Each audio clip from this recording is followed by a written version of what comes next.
आपको लग रहा है इवॉल्व हो रही है इंडस्ट्री किस हाँ, सेंस में? Actually, I don't think I would get a Sabat or a Neem or a Naroz 5 years ago. Okay. Because I think ek to the makers would think it's too dry. Even Mehrbano for that matter, the makers would be scared to talk about something like that, to voice an issue like marital rape. Yeah. And I also feel that slowly the audience is getting comfortable with being taught. Okay. पहले I think audience को भी हमें ज़्यादा spoon feed करना पड़ता था, अभी भी टू सम एक्सटेंट हमें करना पड़ता है, लेकिन I see a larger chunk of audience that understands the subtleties. Okay okay. अच्छा, तो कभी कभी ऐसा लगता है कि ये जो रिस्पॉन्सिबिलिटी का आपने उठाया है फ्लैग, वो आपको बाउंड कर देता है, थोड़ा सा आपको रिस्ट्रिक्ट कर देता है कुछ चीज़ों में, या नहीं? अच्छा, पता है मैंने कोई फ्लैग उठाया नहीं है। अच्छा, ये खुद से हुआ है, ये मैंने आपको मेहरबानों के टाइम पे भी कहा था। I think it's just who I am as a person. When Sami was given to me, I remember Momina Bhabhi told me that it has a lot, like the project itself carries a lot of social responsibility, and I at that time thought, wow, thank God. So I don't think कि उससे पहले कभी मेरे पास ऐसा कुछ आया।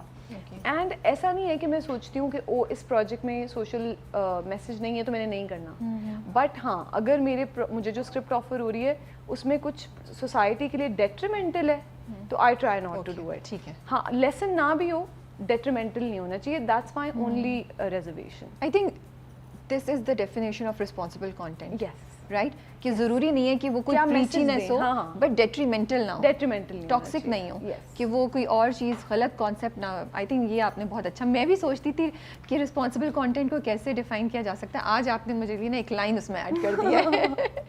अच्छा, ये बताएं नीम कैसे आया और क्या मोटिवेशन थी नीम को हाँ करने की? नीम ऐसे आया कि हम लोग सबात शूट कर रहे थे और काशिफ अनवर जो हमारे राइटर हैं सबात के और जिन्होंने फिर नीम भी लिखा है और नौरोज़ भी लिखा है, उन्होंने जिक्र किया था शहजाद भाई से कि वो एक कैरेक्टर लिख रहे हैं जिमिल और अशद, एंड ही थॉट दैट अमीर and I would be perfect for it. But मुझ तक डायरेक्टली बात नहीं आई थी, सुनी खबरें मुझे सेट पे से मिल रही थी कि ऐसा कुछ बात चल रही है, but obviously I was waiting कि मुझे ऑफर हो जाए because I really wanted to continue to work with Kashif Anwar as well as Shahzad Kashmiri.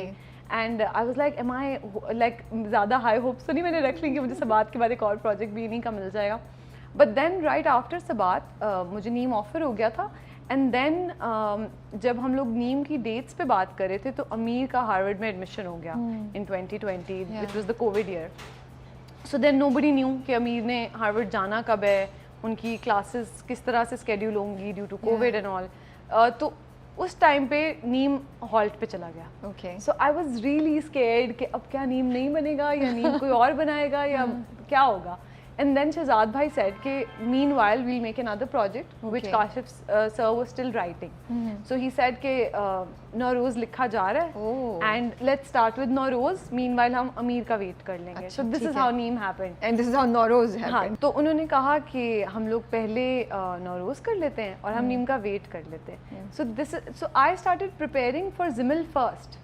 And then midway through our preparations and readings अमीर का एडमिशन हुआ and then everything was on a halt and then I was like Nauroz तो भी लिखना शुरू भी नहीं हुआ, पता नहीं हवा में कोई प्रोजेक्ट है, होगा भी कि नहीं होगा, and I was just praying कि नीम ज़रूर हो जाए। Okay. And then just Nauroz happened and Nauroz is I don't know if you know but it's a 12 episode or a 30 or a 16 episode. Okay. It's like a series. Okay. So वो उसका काम भी relatively कम था and then by the time Ameer came back we were wrapping Nauroz. चलिए perfect हो गया ना। Yeah. वो कहते हैं हर काम में अल्लाह की ना कोई ideal टाइमिंग और बेहतरी होती है, वो अल्लाह ही बेहतर जानता है, हमें उस वक्त नहीं समझ आती है। जी। अच्छा, ये बताएं नीम में जिमल का जो कैरेक्टर है, एक तरफ तो मुझे वो इंटरेस्टिंग लगता है कि वो एम्पावर्ड है और वो वो लड़कियों की एजुकेशन के लिए काम करिए कहीं कहीं, लेकिन मुझे लगता है वो नाइव है थोड़ी सी। Is that true? I don't think so. You don't think I think that every time there is a person who wants to bring change into the society, the first impression is, oh, it's not possible. It's so innocent of her to think this. Oh, okay. So I think maybe in that sense it's naive because it might come across as over-ambitious. But somebody has to be over-ambitious to bring that big difference in the society. So I think Zimil is very, very aware of what all it will take for her to bring the change that she needs to bring. तो मुझे ऐसा लगता है कि जिमिल knife से ज़्यादा determined है, and वो शायद उसकी डिटर्मिनेशन अभी क्योंकि प्रोजेक्ट बिल्कुल नया नया शुरू हुआ है तो वो फिजिकली या प्रैक्टिकली उस तरह से अभी नज़र आना शुरू नहीं हुआ, तो I think maybe that's why, और I hope so. Of course उसका एक जर्नी होगा, हम भी देखेंगे, और उसको भी चैलेंजेस और मुश्किलात होंगे, अभी तो कहानी स्टार्ट हुई है। लेकिन she doesn't believe in love, fairy tales में बिलीव नहीं करती वो।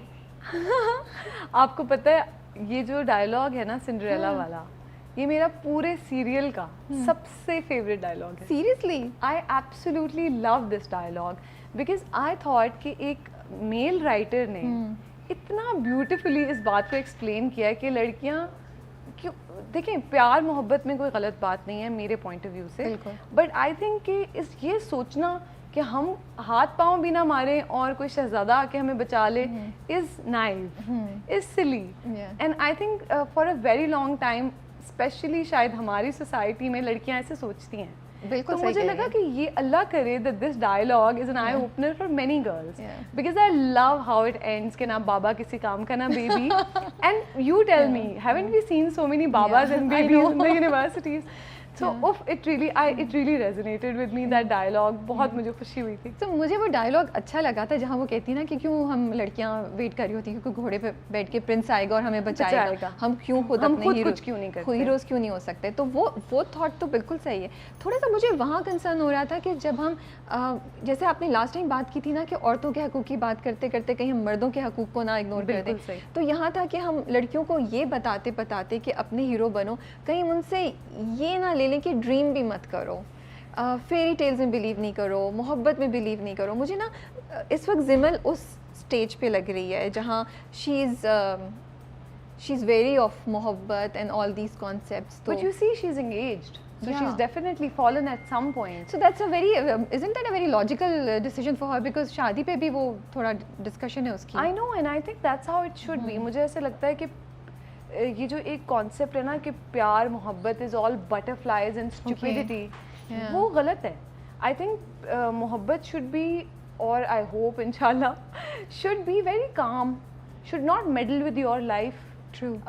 Your partner should be able to understand कि आपके लिए क्या अहम है, आप किन बातों को लेकर पैशनेट हैं, एंड आई थिंक आपकी बात भी ठीक है कि हम कहीं लड़कियों को ये तो नहीं कह रहे कि ख्वाब ना देखें, which is why I said कि I am not against love, falling in love, I am all for love, but to think कि love will come and save you from every problem that you have is firstly wrong, and then secondly मुझे लगता है कि ये दूसरे partner पे बहुत ज़्यादा बैगेज है फ्रॉम अ वुमन कि भाई मैं बहुत मिजरेबल हूँ, अब तुम्हारे ऊपर है, तुम मुझे आगे खुश करो।